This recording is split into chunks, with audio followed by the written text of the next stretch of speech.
Hola, ¿qué tal, amigos? Estamos en Rompeviento Televisión con el programa De este lado, soy Blanche Petrich. Hoy, tema obligado, Hugo Chávez. Hugo Chávez, a quien visualizamos durante más de una década como el hombre fuerte, el hombre vital frente a las masas, el hombre que aprovechó el poder para desarrollar un proyecto que transformó la región andina en América Latina. El hombre carismático, el hombre combativo, confrontativo, el hombre que se atrevía a llamar al gobierno de Estados Unidos como Mr. Danger. Hugo Chávez, el que cantaba y bailaba en los mítines, el que hablaba interminablemente.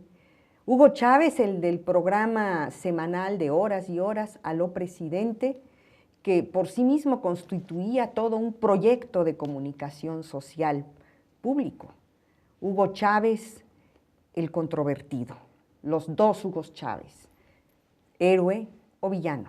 Venezuela, hoy, en una hora impensable. Falta Hugo Chávez para llenar ese enorme vacío. ¿Qué va a pasar? ¿Será el chavismo capaz de sobrevivir, capaz de mantener el proyecto que muchos quisiéramos pensar como irreversible por lo que ha significado en la historia contemporánea latinoamericana?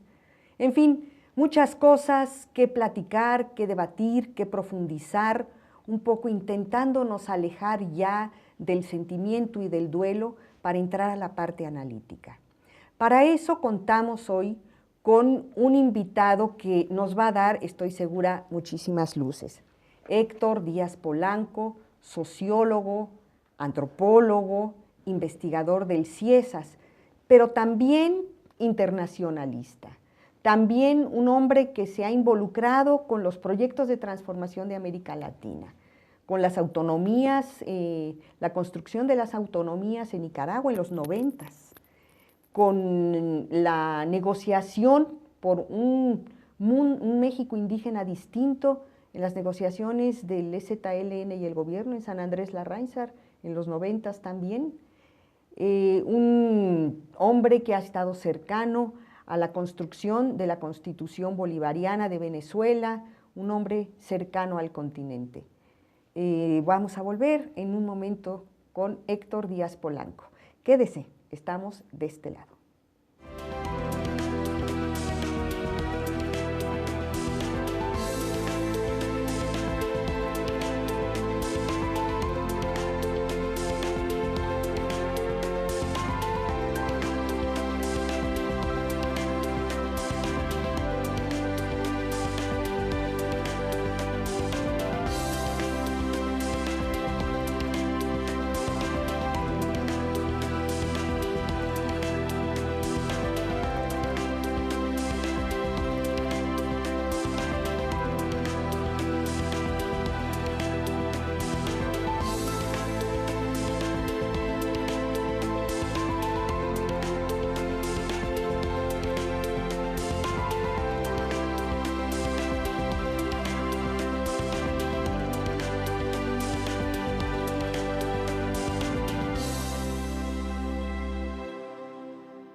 De este lado estamos hoy mirando a Venezuela en su hora más dolorosa, su hora más crítica, pero queremos ver más allá del duelo. Y más allá del duelo, Héctor, ¿qué hay? ¿Qué deja para la historia latinoamericana Venezuela? Yo creo que las cerca de 2 décadas de presencia del comandante Hugo Chávez deja un gran legado en América Latina.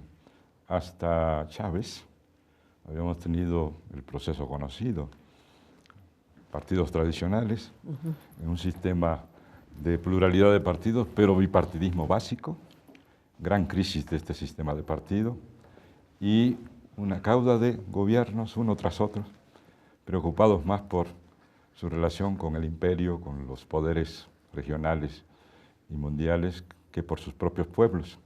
Ese era también el caso de Venezuela. Y la irrupción de Chávez significa un parteaguas, una ruptura con este proceso. No hay que olvidar que Chávez surge no en el vacío, sino en el contexto de la primera revolución antineoliberal a escala mundial. Me refiero al Caracazo. El Caracazo, Héctor, perdón, y se me olvidó darte las gracias por estar conmigo hoy. Un placer. No, es un gran gusto que realmente aprecio mucho. El Caracazo es clave. Así y se nos olvida darle la interpretación, el peso, ¿verdad? Así es, porque si no parece como un deus ex machina, una especie de personaje que surge, baja del cielo y de repente un relámpago. Golpista, pero ¿por qué el golpe? Sí, porque está el antecedente. Así es, no es un relámpago en cielo despejado como a veces se piensa, sino que es un hombre que se construye previo al Caracazo, o sea, se prepara.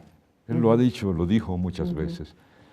Al interior de las Fuerzas Armadas, crea un movimiento, un grupo organizado, que dice él, se crea para esperar a ver qué pasa. Y eso que pasa es el Caracazo.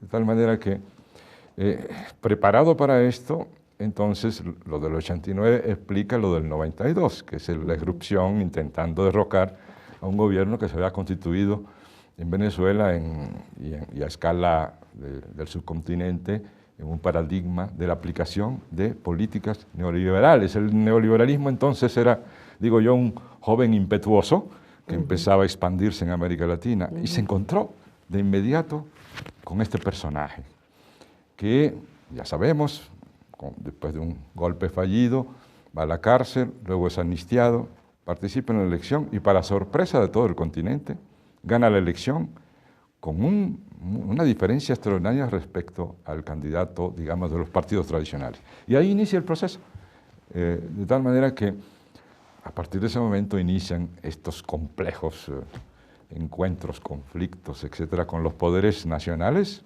y mundiales.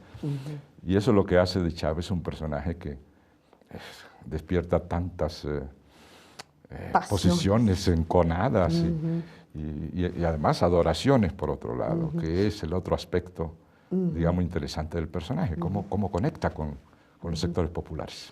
Tú dices que el origen de todo esto, del impulso que lo hace a él rebelarse, es una rebelión en contra del neoliberalismo. Pero ¿qué otros contenidos, digamos, para definirlo? Porque hay todavía muchos vacíos en la definición de Hugo Chávez como líder marxista, cristiano, el impulsor del socialismo del siglo XXI, el bolivarianismo, que también es inasible, todavía no está bien definido. Sí, es esta mezcla lo que hace. No es que querramos poner etiquetas, pero sí, bueno, sí entenderlo, ¿no? Sí, claro. Yo creo que ninguno de estos elementos lo define la combinación de todos ellos. En primer lugar, el hecho de que lo que sigue, una continuidad, digamos, hay una continuidad con otros procesos. La recuperación de lo nacional vía la recuperación histórica de sus grandes personajes, liberadores, libertadores, luchadores, en este caso Bolívar, pero antes hay que recordarlo, Sandino, Farabundo Martí, etc. Es esta tradición latinoamericana. Zapatismo luego en México, es una recuperación histórica. Y en esto Hugo Chávez es extraordinario. Yo creo que es el más marcado de todos. Es que para los extranjeros su bolivarianismo es una especie casi de obsesión personal. Es una identificación con el héroe nacional extraordinaria, lo cual también tenía su raíz en Venezuela, ¿no? El bolivarianismo venezolano, por razones obvias, claro, ¿no? Su patria. De tal manera que esto se combina con los otros elementos que van agregándose. Yo diría que el elemento socialista, este intento de un socialismo nuevo, se agrega luego sobre esta capa, el nacionalismo, por supuesto, una especie de visión de lo popular, que también tiene tradición en América Latina, sin que esto constituya el populismo negativo con que se lo acusó constantemente, pero sí entra dentro de esta definición sociológica de los movimientos y los gobiernos y líderes populistas latinoamericanos, en un sentido positivo incluso. Luego, digo, va agregando este elemento ideológico político que abreva en muchas fuentes y a veces inesperadas. Muy ecléctico también, ¿verdad? Sí, una de esas sí, fuentes inesperadas es el el cristianismo. cristianismo. Muchos decían, bueno, ¿será verdaderamente cristiano? Yo creo que sí, que tenía un sentimiento religioso muy profundo. Y eso plantea el viejo problema de si la izquierda tiene que ser contraria a las religiones o no, incluso si puede ser atea o debe ser atea. Yo digo que no, yo digo que la izquierda debe comprender, entender e incluso asimilar los aspectos positivos de estos posicionamientos religiosos. En el caso de Chávez es muy marcado, hasta el último momento. Pero no fue algo que utilizó políticamente, creo yo. Realmente creía en Jesús, etc. Pero le daba un giro político que no tuvo presente en otros dirigentes religiosos con creencias o creyentes. Ya no hablemos del caso mexicano, donde teníamos gentes que durante 12 años que decían ser cristianos. Y luego agregó todos estos elementos de la izquierda latinoamericana que planteaban frente a la expansión brutal del neoliberalismo, la recuperación del papel del Estado, que es un elemento muy importante. Si lo que hace Chávez no solamente es recuperar el Estado venezolano para el proyecto bolivariano, sino que al mismo tiempo lo reconstruye, incluso a veces hasta el extremo. De tal manera que todos estos elementos constituyen lo que es Chávez. Un solo ángulo no permite entender su complejísima personalidad, que hace de él lo que fue, un líder extraordinario y a veces enigmático para muchos. Sí, por ejemplo, a mí me intriga esto de no poderlo etiquetar en muchos sentidos. Por ejemplo, era un hombre muy leído, dicen que leía incansablemente, apasionadamente, recitaba párrafos enteros de lo que leía, y a ratos uno diría que bueno, para nada tiene un discurso intelectual, ¿no? Sí, pero yo decía esto a propósito del debate sobre el papel de los intelectuales. En una reunión en Caracas, por cierto, ahí aparece una ley, un patrón sociológico, es que las grandes revoluciones no se hacen sin intelectuales. No quiere decir que las hacen los intelectuales, pero el papel de los intelectuales es muy importante. Y adquiere un papel enormemente relevante cuando el líder se construye o se reconstruye como intelectual. Y yo creo que ese es el caso de Chávez. Eso es muy interesante porque lo que logramos, digamos, tener contacto con él a lo largo de estos últimos 10, 12, 15 años, en momentos diferentes, nos quedábamos asombrados del ascenso permanente en esa construcción intelectual de Chávez.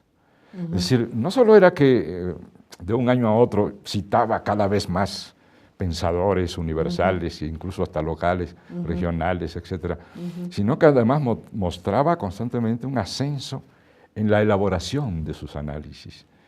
Entonces, él tuvo la función de líder, de dirigente, pero en un sentido intelectual también, que es la definición, por cierto, de Gramsci, que es un intelectual. En realidad un intelectual no es un académico, un estudioso solo, es alguien que es un dirigente. Y para eso se reconstruye y se prepara para lo que Gramsci llama esa revolución cultural y moral que se necesita. Dos terrenos en los que Chávez tuvo un papel, a mi juicio, fundamental en Venezuela. Es la Venezuela de hoy, comparada desde el punto de vista ético, moral y desde el punto de vista intelectual, ha habido realmente una revolución en Venezuela. Y en el contexto de cómo está constituido la historia, la cultura y la pobreza también en Venezuela, su enorme estratificación social, esa conexión de Chávez con los más pobres, que es innegable, que ni sus enemigos la pueden negar. Sí, eso es extraordinario. Hacía mucho tiempo que en América Latina no ocurría algo parecido, ¿no? Quizás los antecedentes de algunos personajes, de Fidel, Velasco en Perú, en su momento cada uno de estos dirigentes, pero no nada tan perdurable y tan profundo. Pero sobre todo, en el caso de Venezuela y de Chávez, con raíz, porque no era solo el carisma, etcétera, sino las políticas sociales que llevó adelante, ¿no? que hicieron que la conexión con lo popular, con el pueblo venezolano, fuera mucho más intensa y, digamos, con raíces concretas. Es decir, la transformación en el campo de la cultura, en el campo de la educación, datos, un país que tenía menos de 500.000 de universitarios y que ahora tiene 3 millones de universitarios. Es decir, es una multiplicación por 6. Pensemos lo que implicaría, por ejemplo, para comparar nomás, tener la medida que en México hubiera una multiplicación por 6 de los universitarios. Eso implicaría un salto extraordinario. Y que explica también por qué en política sus contrincantes tuvieron que abrazar también la bandera social. Así es. Para el próximo bloque, Héctor, me gustaría que habláramos de lo regional también, ¿no? Y bueno, y la irreversibilidad o no de este proyecto social. Quédese con nosotros, vamos a un pequeño corte, no se vaya de este lado.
Venezuela, más allá del duelo, el balance histórico del chavismo y lo que viene. Cuando pensamos en la América Latina de antes de Hugo Chávez, Héctor, pues no había un ALBA, había el impulso de los tratados de libre comercio con Estados Unidos, era lo que rifaba, era lo que le importaba a los gobiernos. Veníamos de la década perdida, no había un Mercosur que tuviera un peso, no se hablaba del sur, los estados latinoamericanos no se miraban entre sí, no los mirábamos nosotros a ellos. Y hoy hay un eje enorme ahí girando en torno a una propuesta continental distinta, global. Así es, cuando uno ve ahora América Latina, se queda verdaderamente asombrado si tiene presente cómo estábamos en ese momento. Es decir, el único organismo internacional latinoamericano, entre comillas, era la OEA, que era un instrumento a servicio de los poderes imperiales. No había posibilidad de avanzar en la integración, los esfuerzos que se hacían fracasaban uno tras otro. Llega Chávez y esto empieza a cambiar. De tal manera que Chávez pudo haber sido recordado como un gran gobernante venezolano, pero lo que hizo de Chávez lo que es ahora es el hecho de que irrumpió en la escena regional latinoamericana, en el subcontinente sobre todo, pero en general en América Latina, y se prolongó incluso a escala mundial. Pero hablando de América Latina, UNASUR, Banco Sur, ALBA, etcétera, son iniciativas extraordinarias, todas ellas, o la mayoría de ellas, en un sentido profundo, importante, determinadas por la personalidad, la acción, esa persistencia, esa claridad sobre el hecho de que ni Venezuela sola, ni Perú solo, ni México solo, ni Centroamérica sola. Necesitamos la integración regional para avanzar, como lo han hecho otras regiones del mundo. De tal manera que fue un visionario en ese sentido y tenía estas raíces de que ya hablamos, bolivarianas, que le servían, digamos, de inspiración y de impulso. Su trabajo en ese terreno es verdaderamente notable, eso no puede ponerse en duda, como lo reconocieron los gobernantes latinoamericanos en una concentración inusitada de jefes de Estado en el funeral de Chávez. Es decir, el que un dirigente reúna 35 jefes de Estado y representantes de 54 países, eso es algo extraordinario. Es extraordinario. Los periodistas, las crónicas del momento lo refieren como una cumbre virtual. Pero yo diría que no, las cumbres ya no reúnen tampoco esa cantidad de jefes de Estado. Ni una cumbre. O se reúnen para pelearse, o para manifestar sus disensos. Y en este caso fue una especie de consenso extraordinario. Ver, para poner solo ejemplo, en esta reunión al presidente de Colombia, al presidente de Chile, hablando positivamente de este dirigente por sus aportaciones, sobre todo en el campo de la integración latinoamericana, pues es algo inusitado. Porque Chávez además fue un factor muy importante para el equilibrio regional. Es decir, si no hubiera habido un presidente en Venezuela como Chávez, Venezuela y Colombia habían iniciado un proceso militarista y de enfrentamiento armado que probablemente se hubiera generalizado en América Latina. Es decir, hubiéramos vuelto a esta etapa histórica de las guerras en Centroamérica y todas estas situaciones complejas. El papel de Chávez fue muy importante en desactivar esto. En ese momento nosotros le llamamos a esto mojarle la pólvora al imperio, porque evidentemente se estaba ahí preparando una especie de barril de pólvora. Y hubo momentos muy críticos que luego no recordamos, que suenan los tambores de guerra, efectivamente, con Uribe. Así es. Hubo momentos muy, muy delicados. Y yo me pregunto, Héctor, no sé tú qué piensas, ¿fue factor esta habilidad para cambiar la dinámica regional para que se pudieran afianzar liderazgos como el de Correa, Evo, Cristina? Yo creo que, por supuesto, hay factores internos que lo explican y que son los determinantes, ¿no? En el caso de Bolivia, por razones de la composición interna de Bolivia, la historia que había vivido Bolivia y el factor mundial de presión neoliberal sobre estas sociedades. Pero un elemento que contribuyó a completar, digamos, los procesos internos fue el factor chavismo en general y lo que esto desataba en términos subcontinentales. Es decir, es difícil que estos gobiernos hubieran transcurrido en el sentido que lo hicieron sin esta presencia, que fue protectora. No hay que olvidar, por ejemplo, que cuando hubo problemas serios en algunos países como Bolivia, el hecho de que surgieran los organismos ya creados por la influencia de Chávez a escala del subcontinente suramericano, contribuyeron a evitar que hubiera problemas. Intentos de golpe de Estado contra Evo, por ejemplo, por parte, digamos, de la oligarquía de las tierras bajas de Bolivia contra Evo, y una declaración de un organismo suramericano que decía, cuidado, no aceptaremos derribos y volver a los golpes de Estado en esta región. De tal manera que eso contribuyó al equilibrio. Y entonces podemos decir que el desarrollo de sus gobiernos encontró un ambiente favorable a escala regional para su desarrollo. Ya no parecía algo inusitado y fuera de foco el que, por ejemplo, se recuperaran los hidrocarburos, como en Bolivia, como en Ecuador, dado que ya había el ejemplo de Venezuela. Esto es importantísimo porque estamos hablando de cambio estratégico de cómo manejar los recursos naturales, el recurso tan importante como el petróleo, y este cambio lo dicta Chávez. Hay cosas extraordinarias en esta materia, Héctor. Esta decisión de Hugo Chávez de mandar petróleo barato a los condados pobres de Estados Unidos, como Nueva York, por ejemplo. Así es. Lo que ha hecho con Petrosur y el petróleo a plazos y en términos muy favorables para Cuba y los otros países del Caribe y Centroamérica que no tienen petróleo. Se burlan en los círculos como el ITAM y así, ¿no? Como si fuera algo ridículo, pero realmente cambia la idea de cómo los pueblos pueden utilizar sus recursos naturales. Sí, es una idea en el plano concreto de esa idea abstracta que llamamos solidaridad, internacionalismo. Es una visión nueva de cómo usa cada país efectivamente sus recursos. No es un país, no es un régimen, el chavista, el bolivariano.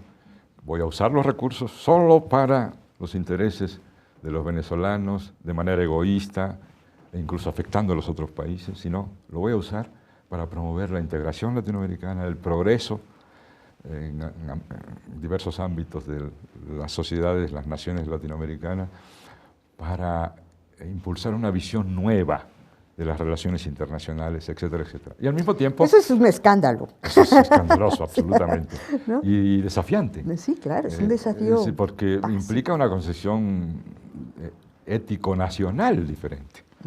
Y al mismo tiempo permite que el petróleo sea usado con propósitos políticos. Eso no hay que negarlo. A veces se usa como una acusación contra Chávez, o se usó. No terminó de aceptar que ya nos dejó. Bueno, pero eso yo no lo veo como negativo. Es decir, es un uso positivo en términos políticos de estos recursos.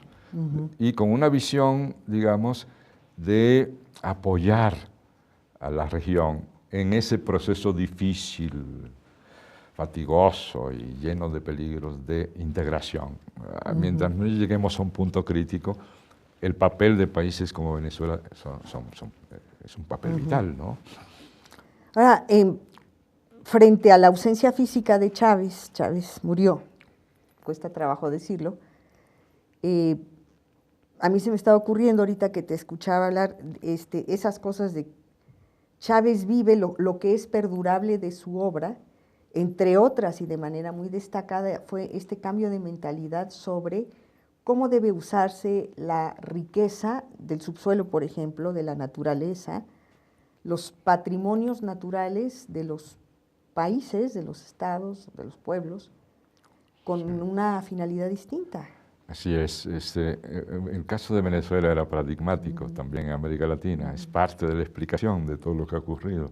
Un país que vivía prácticamente de la renta petrolera. Son famosos los dichos, incluso una época en que se hablaba de un venezolano y se les llamaba los dame dos. Eran los que iban al extranjero y cuando preguntaban sobre cualquier objeto o mercancía, decían deme dos. Entonces iban a Miami a hacer el súper, a comprar, incluso a comer helados. Es decir, y el país no producía nada. Entonces, cuando uno ve la situación de Venezuela, dice, caramba, qué terrible. Y todavía cargan con ese antecedente de un país casi sin industrialización propia, ¿no? Y que difícilmente se ha ido remontando esa situación. Entonces, el petróleo para crear una base productiva nacional, pero simultánea y de manera notable, central, favorecer a la población, para hacer crecer al país, no solo en términos materiales, sino en términos espirituales, culturales, etc. Y todo eso con una repercusión regional porque ha facilitado para que otros estados hagan lo mismo. Así es. Vamos a irnos a un pequeño corte, regresamos en un momento con otro tema, Chávez y la polarización.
Sabemos que están allá afuera.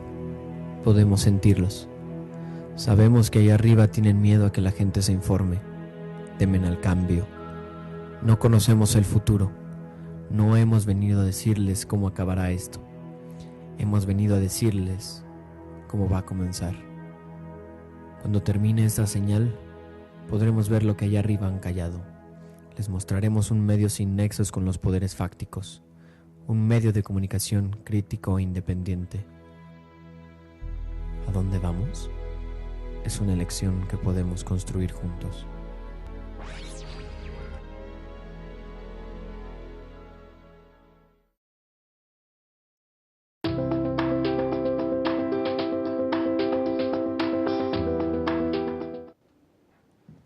Seguimos en Rompeviento, un programa de este lado, hablando de Chávez, más allá del duelo, más allá del dolor por la ausencia de Chávez, más allá del azoro y la sorpresa de un desenlace que muy pocos imaginaban realmente, después de una historia tan trepidante que protagonizó Hugo Chávez en su país y en la región.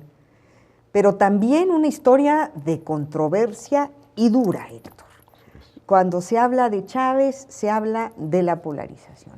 Sí, dos polarizaciones, la interna y la exterior. Así de la exterior vamos a hablar luego quizás, pero la interior es muy interesante. Hay que recordar que esta polarización ha tenido altas y bajas, ¿no?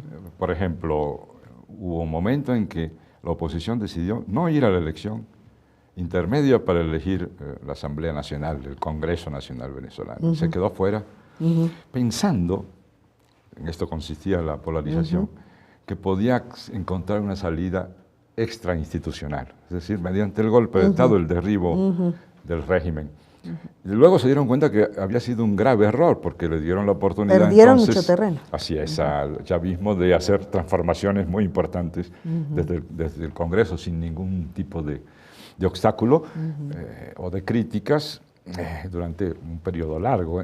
Luego bajó la polarización en el sentido de que se dieron cuenta de que había que correr en el carril institucional, volvieron a las elecciones, etc. Ahora en la última elección hubo un momento, también cumbre de pico de polarización, bajó ahora con el proceso de la enfermedad de Chávez y vuelve a manifestarse ahora con la elección inmediata extraordinaria debido al fallecimiento del presidente. De tal manera que el país ha estado polarizado con picos muy fuertes a lo largo de los últimos años. Entonces uno se pregunta, ¿eso será algo negativo o extraño? Dicen, bueno, han creado una situación de odio. Bueno, desde el principio, evidentemente, se perdía tanto del lado de la oligarquía, por llamarla así, venezolana, que esta polarización era inevitable. En segundo lugar, yo tengo la impresión de que para el chavismo los procesos de polarización han sido favorables a sus intereses. Y que Sí, la derecha no lo ha entendido. le han echado gasolina al fuego en muchos momentos. Sí, creo que la derecha no ha tenido comprensión de esto y ha caído en el juego. Cuando la derecha entra al juego de la polarización, el beneficiado es el chavismo. De hecho, incluso hubo un momento de teorización de esto a raíz de un artículo que publicó un colega bloguero que fue leído en cadena nacional por Chávez. ¿Cuál era el tema? ¿Quién es el bloguero? Creo que el analista. Irriaza o algo por el estilo. Es fácil de conseguir. Y este documento fue leído con aprobación en cadena nacional por Chávez. El tema era la polarización. Polarizar como una estrategia política. Exacta. Cuando se presentan situaciones de desafío, como una elección, la polarización se vuelve un elemento importante para definir, digamos, campos, ¿no? Estamos aparentemente entrando otra vez en una etapa parecida, en donde la clase media que se mueve dudosa entre un campo y otro, en esta polarización se manifiesta hacia un lado u otro, o sectores populares que podrían descuidarse, entre comillas, como ocurrió con la votación, la única que perdió Chávez a lo largo de sus 15 elecciones, donde se perdió la elección por unos 2 puntos máximo, en donde se perdió la posibilidad de transformar la Constitución para la elección continua, debido a que una gran parte de los chavistas no fueron a votar, porque no se polarizó en ese momento la situación. De tal manera que es parte de la vida. Y también porque era una reforma muy difícil de aceptar, era una prolongación de la posibilidad de reelegirse por tiempo prácticamente indefinido. Sí, y sobre todo mal planteada. Mal planteada por el chavismo, como lo aceptaron posteriormente. Y además porque no entendieron, no previeron la reacción de las masas. Pero no hay que olvidar que luego fue replanteada la reforma y fue aceptada en otra situación. En otros términos. Sí, y hoy ya está establecida la elección continua, ¿no? La posible elección continua. De tal manera que este tema de la polarización es un elemento clave, yo creo, para entender el proceso. Ahora está la otra polarización, la externa, ¿no? Y bueno, tomando en cuenta lo que me estás diciendo de polarización como una estrategia, yo en mis alegatos siempre defendía que realmente la polarización, la postura muy combativa, muy beligerante, muy peleonera de Hugo Chávez respondía a una amenaza constante, a una política sobre todo en tiempos de Bush, pero yo no veo mucho cambio con Obama, de acabar con el chavismo, de aislarlo, de agotarlo, de acotarlo, de tal modo de hacer inviable su permanencia en el poder. Sí, absolutamente de acuerdo contigo. El haberlo declarado como un factor negativo en la región, el eje del mal, etcétera, etcétera, y haber hecho una estrategia regional para aislarlo, para promover que los demás estados se enemistaran. Así es. Cosa que México se unió jubiloso y nunca pudo llegar a mucho. Así es. ¿No? Sí, mediante el proceso de crear una figura negativa de Chávez. Pero en la contraparte vemos que Chávez, ¿cuál es el enemigo del momento de Estados Unidos? Pues Irán. Entonces va y los abrazos y Ahmadinejad y no sé cuánto. ¿Hay una provocación o no? Bueno, hay un posicionamiento antiimperial, o antiimperialista, si no quieres, en Chávez. Y el imperio ha intentado crear esta imagen negativa del mal, el dictador, etc. Que no ha tenido un fracaso absoluto, ha tenido mucho éxito, sobre todo en Europa y Estados Unidos. En Europa es fatal, es vergonzoso el cómo clase media, incluso ilustrada, y sectores incluso que se dicen de izquierda, tienen una imagen totalmente deformada de Chávez y de su gobierno. Y eso es fruto de la propaganda, un bombardeo constante, permanente. Es decir, el imperio usó todas sus herramientas, sus instrumentos, sobre todo comunicativos.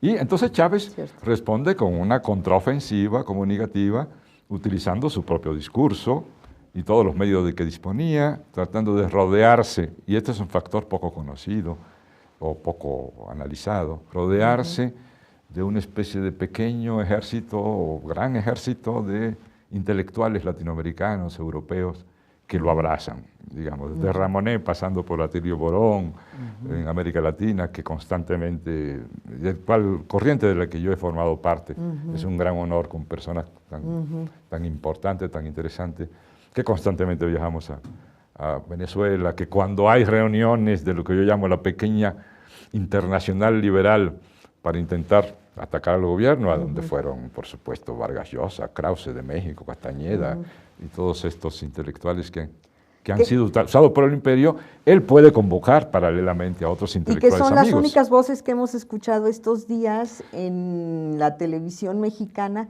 dando sus claves y sus interpretaciones del momento, ¿no? Así es, como si no hubiera otras opiniones. Así es, porque no es un asunto personal, hay que decirlo. No es Krause o Castañeda hablando por su propio medio. Evidentemente esto forma parte de una estrategia, la estrategia externa, de intentar no solo, digamos, afianzar la idea negativa, sino ahogar, digamos, al régimen, no solo a Venezuela, dicho sea de paso, a los demás países, rodeándolo, una especie de cerco intelectual que permite entonces reconstruir, afianzar esta idea negativa. Pero Chávez fue hábil en crearse también su propio anillo de protección.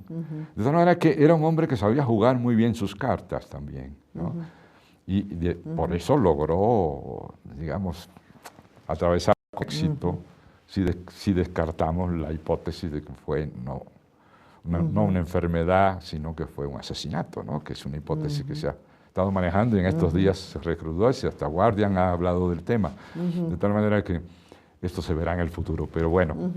Qué bueno que tocas este tema. Muy rápidamente, a mí sí me interesaría tocarlo. A mí no me gusta que sean figuras políticas y jefes de Estado los que argumenten en torno a esta hipótesis, porque es eso, es una hipótesis de momento imposible de documentar y comprobar. No se trata de descartarla a rajatabla, pero es muy poco lo que se puede decir con datos veraces. Tienes toda la razón. Son hipótesis, son supuestos, no hay ninguna base. Quizás la del cálculo de probabilidades, es decir, la probabilidad de que de manera secuenciada y a veces encimada, 4 o 5 jefes de Estados, todos de izquierda, se enfermen de cáncer, es una probabilidad muy baja. Bueno, menos Santos. Ahí hubo un fallo, hubo otro tipo de casualidad. ¿Menos qué piensas? Santos, Juan Manuel Santos, el presidente de Colombia, ¿no? Ya. Sí, pero él no es de izquierda. Por eso. Ah, bueno, pero se enfermó, tienes razón, sí, tienes toda la razón. Bueno, eso es algo verdaderamente asombroso y conduce entonces a la especulación, ¿verdad? Pero por otro lado, como dicen en México, la burra no era arisca. Es la se historia. volvió ariscal por los palos. Y bueno, con los antecedentes de intentos de asesinato fallidos o exitosos contra personalidades de izquierda a lo largo de décadas, pues entonces hay cierta justificación de estas hipótesis que sin duda no tienen ninguna base concreta todavía.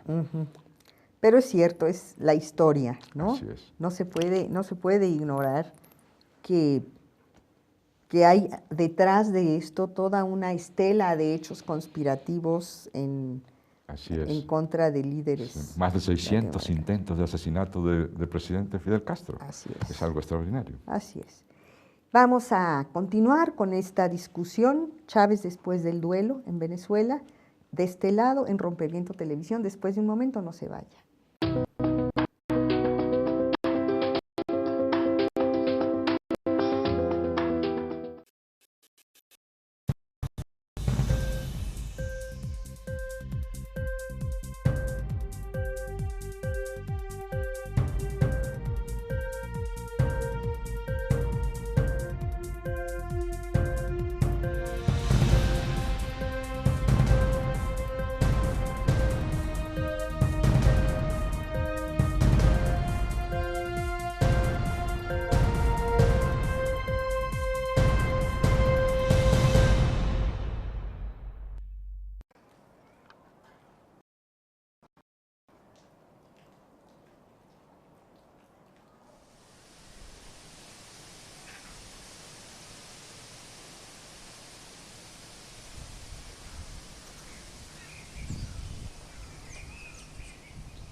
Bueno, y como se suele decir, después de Chávez, ¿qué?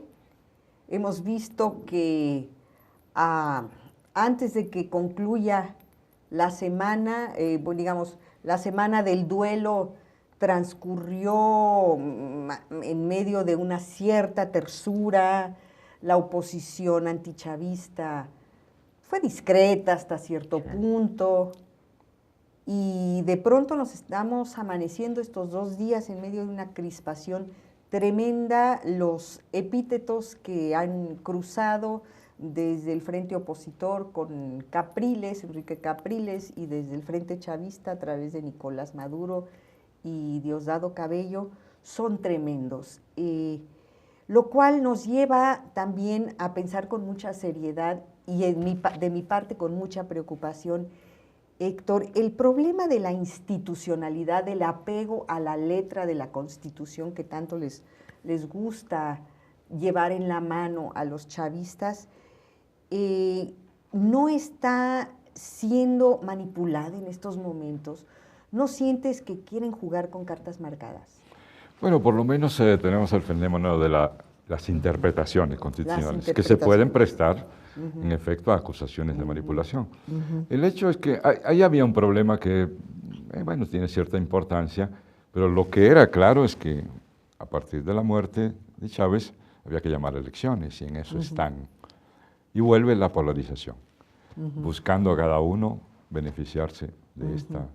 Ahora, pero la letra de la Constitución dice que el vicepresidente no podía ser el candidato. Entonces hay un movimiento en los días previos a la muerte del presidente Chávez para nombrar presidente interino a Maduro, encargado a Maduro, lo cual sí le facilita el rol de candidato, sí. Pero ahora jura como presidente y tiene los 2 roles, sí, candidato y presidente. Claro, es que la Constitución establece que a falta del presidente, el vicepresidente ocupa la presidencia como presidente encargado. Y ese mismo presidente está obligado a llamar a elección en un mes de plazo, que es lo que se acaba de hacer. Es probable que haya posibilidad de interpretarlo en el sentido oficial o en el sentido de la oposición, pero estamos ante la realidad de que tenemos ahora 2 candidatos, y lo que preocupa es que esa elección transcurra correctamente, sin conflictos, que se eviten, y pensar en la perspectiva futura del chavismo. Yo creo que algunos compañeros dicen, bueno, todo está garantizado, todo va a marchar, habrá continuidad de la política chavista, etcétera, pero creo que es un error pensar así. La continuidad también necesitará un esfuerzo de construcción. Puede haber una continuidad al corto plazo, al mediano plazo, pero hay que pensar con una perspectiva más histórica, ¿no? Exactamente. Y ahí lo interesante es conocer los interiores del chavismo, realmente sin Chávez como aglutinante, ¿qué es lo que queda? Así es, queda la necesidad más urgente que antes de mantener la unidad entre las diversas tendencias que se vislumbran. Una tendencia chavista militar, una tendencia chavista civil, es decir, Maduro por un lado, Diosdado por el otro, pero parece ser, y hasta el momento así ha funcionado en ese sentido, que ambas corrientes, o las que hayan, han entendido que si no mantienen una unidad básica, habrá serios problemas, así que se volverá inviable el proceso. Ahí, por fortuna, creo que hay un árbitro, y son los sectores populares, que podrán inmediatamente decir al que se desvíe del proceso de unidad, queriendo llevar agua a su molino, que tienen el rechazo de esos sectores, y esto podría contribuir a que se mantenga en efecto la unidad de estas tendencias. Esto es muy importante, Héctor, y estás tocando un tema, yo esta parte sí la desconozco totalmente. ¿Cómo está organizada la sociedad y los sectores populares en Venezuela? ¿Tienen los mecanismos, la organización, la red para reclamar a sus dirigentes que se mantengan unidos, que no se desboquen, que no descarrilen el proyecto? Yo creo que sí existen, pero no son tan sólidas, creo yo, pero pero sí tiene un sendero sólido, una vía sólida, que son las manifestaciones populares, de las que ya han dado cuenta, por ejemplo, sí. después del golpe. Sí, sí, sí. De tal manera que Y estos eso está días, la garantizado. marea roja es Sí. una señal política Así es. de gran peso. Luego ¿no? está la organización comunal, que es una organización socioproductiva y política, pero que debido a que ha estado el país y la dirigencia enfocado a otros problemas, a mi juicio no se ha desarrollado suficientemente. Es algo muy novedoso y muy particular del proceso bolivariano, el intento de organización popular en una estructura llamada comuna, en que los barrios, los sectores, etcétera, se organizan para propósitos sociales, políticos, productivos, económicos. Y esto ha estado avanzando, digamos, no tan rápido como el resto del proceso, pero que permite también cierta manifestación en lo público. De tal manera que existen canales. De hecho, si hay una innovación de Chávez, fue el de colocar de nuevo al pueblo venezolano en lo público. Es decir, en darle dignidad, sentido de su dignidad, construir su ciudadanía, como decimos ahora, empoderar, como decimos ahora, que no existía en Venezuela, donde una élite pequeña tomaba las decisiones y se repartía el pastel de la renta petrolera. Eso cambió. Y en consecuencia el pueblo se siente como invitado a la mesa y además reclama su lugar en la mesa, de tal manera que estará, me imagino yo, controlando el curso de los acontecimientos futuros. Y esa es la garantía de que Venezuela marche bien. Claro. Y mi impresión es también que Maduro viene de ahí, ¿no? Es decir, es un cuadro interesante como dirigente, no es tan improvisado, ¿no? ¿Cuál es tu impresión? ¿Cuáles son los elementos de su biografía que te permiten a ti pensar, nunca va a llenar los zapatos de Chávez? Yo creo que no se puede pensar en esos términos, en ningún caso, pero en este caso en particular. Pero yo vi muy interesante su discurso de toma de posesión. Sí, extraordinario. Es un dirigente muy interesante, en efecto, por su raíz popular, viene del sindicalismo. Y lo conocí brevemente en varias ocasiones, incluso en un estudio de televisión, por cierto. Me parecía un hombre sencillo, serio, muy, digamos, metido en sus asuntos, muy aplicado, muy interesado en lo público, pero además que se introyectó muy profundamente el chavismo, ¿no? Claro. El estilo de Chávez, los principios. Con que no lo trate de imitar, porque... Así es, tendrá que crear su propio liderazgo, con su propia personalidad, en el marco del chavismo, porque fuera de ese marco no creo que va a tener éxito.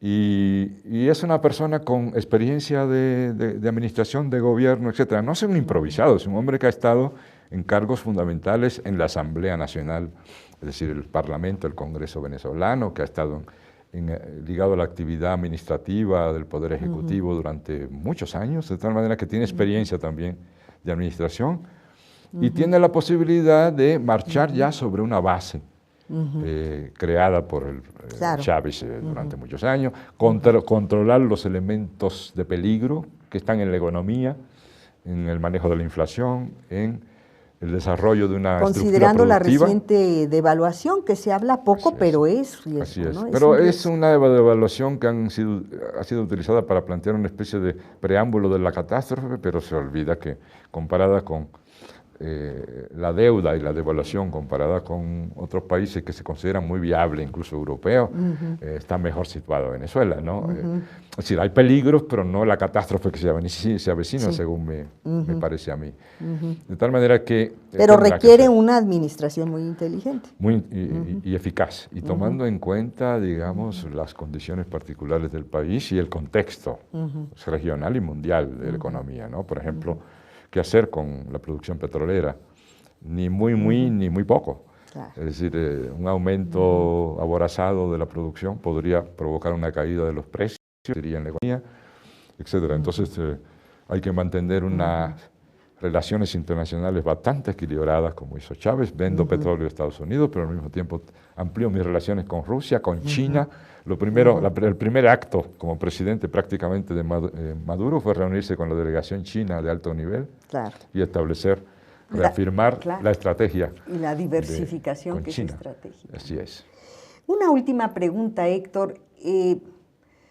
Nos quedan muchos temas, podríamos prolongar esta charla mucho tiempo, pero me inquieta mucho el trayecto de estos días, semanas, menos de 2 semanas, o cuánto falta, de aquí a las elecciones. El clima de crispación que estamos viendo, las acusaciones, el lenguaje por las dos partes. ¿Qué podría pasar? Tu recomendación, no digo recomendación desde acá, es decir, los deseos expresados, ¿no? De que le bajaran un poquito una rayita al tono de confrontación. Yo creo que sí, que hay que esperar eso, que tanto la oposición como el sector oficial entiendan que la polarización tiene un límite, ¿no? Cierto. Antes de que se empiece a hacer daño al proceso mismo. Que hayan unas elecciones lo más limpias, equilibradas posible, sin cartas marcadas ni dados cargados. Que no hacen falta porque el resultado está ahí ya. Sí, es un país que ha dado ejemplo incluso a escala continental y mundial en términos de elecciones limpias, elecciones sin problemas. Es decir, un hombre que era calificado constantemente como dictador tenía una tras otras elecciones en las que no había acusaciones ni de fraude, de la que México desgraciadamente es una situación contraria. Y que eso ocurra de nuevo, que haya unas elecciones limpias y que cada cual saque los votos que el pueblo venezolano quiere asignarle. Es decir, sería muy negativo que en este momento ocurrieran incidentes que opacaran o mancharan el proceso electoral. Necesitamos los latinoamericanos, al igual que los venezolanos, un proceso electoral limpio en Venezuela, con reglas claras, con igualdad de oportunidades para ambos candidatos y que cada uno tenga la suerte, que el pueblo venezolano decida. El árbitro, como tú Así dices, es. el árbitro en estos momentos, que es un fenómeno pues que nos ha mantenido imantados viendo los sucesos en Venezuela estos días y que vamos a seguir así, por lo menos de aquí a las elecciones, haciendo changuitos, porque la sangre no llegue al río, porque la transición pacífica en la era post-Chávez, que fue como la promesa de los primeros días, continúe por lo menos de aquí al 14. Y con esto cerramos el programa. Quiero agradecerte muchísimo, Héctor, pero muchísimo, que hayas estado con nosotros. Aquí termina de este lado Rompeviento Televisión por ahora. Quédese en Rompeviento con Héctor Javier Sánchez en su programa Mirada Crítica. Hasta el próximo lunes.